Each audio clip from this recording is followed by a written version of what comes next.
शंपाक गीता महाभारत के शांति पर्व के अंतर्गत आती है। इसमें पितामह भीष्म ने शंपाक नामक एक त्यागी ब्राह्मण के अनुभूत उपदेशों को उन्हीं के शब्दों में युधिष्ठिर को बताकर त्याग के लिए प्रेरित किया है। संसार में धनी हो अथवा निर्धन, सुख दुख प्रत्येक मनुष्य को होता है। त्याग के बिना न वास्तविक सुख मिलता है और न ही परमात्मा। त्याग वृत्ति अपनाकर सुखी होने का उपदेश देने वाली यह शंपाक गीता यहाँ प्रस्तुत की जा रही है। युधिष्ठिर ने पूछा, हे पितामह, धनी और निर्धन दोनों स्वतंत्रता पूर्वक व्यवहार करते हैं, फिर उन्हें किस रूप में और कैसे सुख और दुख की प्राप्ति होती है? पितामह भीष्म ने कहा, युधिष्ठिर, इस विषय में विद्वान पुरुष इस पुरातन इतिहास का उदाहरण देते हैं, जिसे परम शांत जीवन मुक्त शंपाक ने यहाँ कहा था। पहले की बात है, फटे पुराने वस्त्रों एवं अपनी दुष्टा स्त्री के और भूख के कारण अत्यंत कष्ट पाने वाले एक त्यागी ब्राह्मण ने, जिसका नाम शंपाक था, मुझसे इस प्रकार कहा, इस संसार में जो भी मनुष्य उत्पन्न होता है, वह धनी हो या निर्धन, उसे जन्म से ही नाना प्रकार के सुख दुख प्राप्त होने लगते हैं। विधाता यदि उसे सुख और दुख इन दोनों में से किसी एक के मार्ग पर ले जाए, तो वह न तो सुख पाकर प्रसन्न हो और न ही दुख में पड़कर परितप्त हो। तुम जो कामना रहित होकर भी अपने कल्याण का साधन नहीं कर रहे हो और मन को वश में नहीं कर रहे हो, इसका कारण यही है कि तुमने राज्य का बोझा अपने ऊपर उठा रखा है। यदि तुम सब कुछ त्याग कर किसी वस्तु का संग्रह नहीं रखोगे, तो सर्वत्र विचरते हुए सुख का ही अनुभव करोगे। क्योंकि जो अकिंचन होता है, जिसके पास कुछ नहीं रहता है, वह सुख से सोता और जागता है। संसार में अकिंचनता ही सुख है, वही हितकारक, कल्याणकारी और निरापद है। इस मार्ग में किसी प्रकार के शत्रु का भी खटका नहीं है। यह दुर्लभ होने पर भी सुलभ है। मैं तीनों लोकों पर दृष्टि डालकर देखता हूँ, तो मुझे अकिंचन, शुद्ध एवं सब ओर से वैराग्य संपन्न पुरुष के समान दूसरा कोई नहीं दिखाई देता है।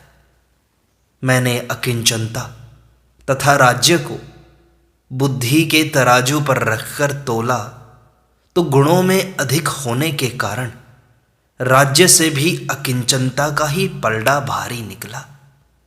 अकिंचनता तथा राज्य में बड़ा भारी अंतर है कि धनी राजा सदा इस प्रकार उद्विग्न रहता है, मानो मृत्यु के मुख में पड़ा हुआ है।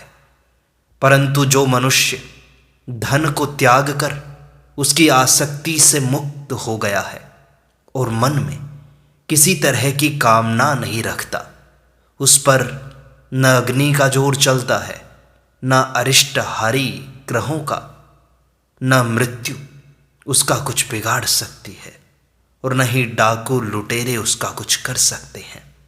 वह सदा दैव इच्छा के अनुसार विचरता है, बिना बिछोने के भूतल पर सोता है, बाहों का ही तकिया लगाता है और सदा शांत भाव से रहता है। देवता लोग भी उसकी भूरी भूरी प्रशंसा करते हैं।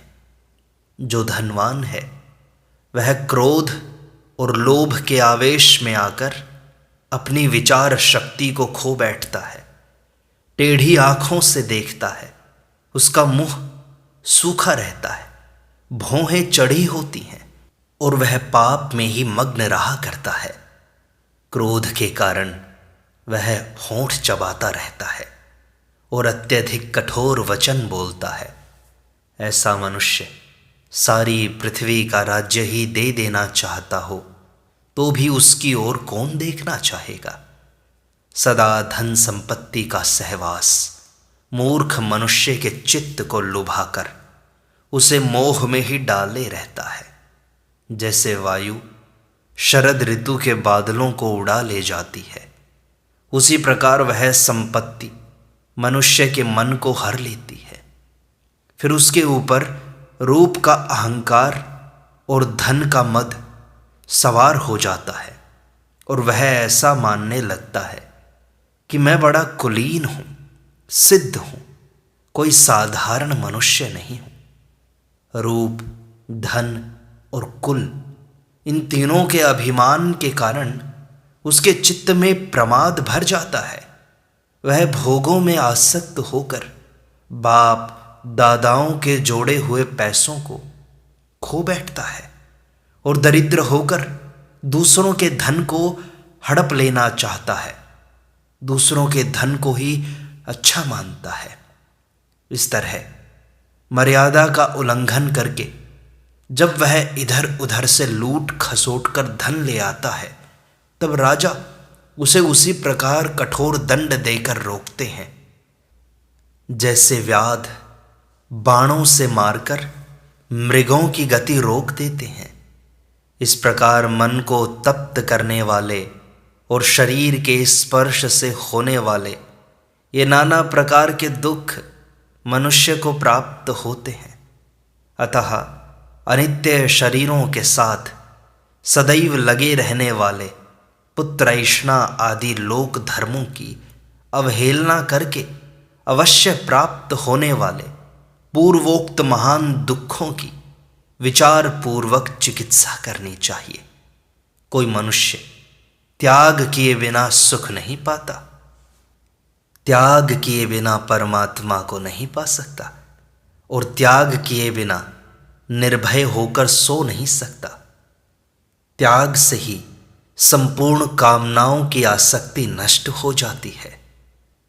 त्याग से ही सुख और दुख में समता का भाव आता है। न हम सुख में सुखी होते हैं और न ही दुख में दुखी होते हैं, सम होकर स्थित रहते हैं। इसलिए तुम भी सब कुछ त्याग कर सुखी हो जाओ। इस प्रकार पूर्व काल में शंपाक नामक ब्राह्मण ने हस्तिनापुर में मुझसे त्याग की महिमा का वर्णन किया था। अतः त्याग ही सबसे श्रेष्ठ माना गया है। इस प्रकार श्री महाभारत के शांति पर्व में, मोक्ष धर्म पर्व में शंपाक गीता नाम का यह शास्त्र संपूर्णता को प्राप्त होता है।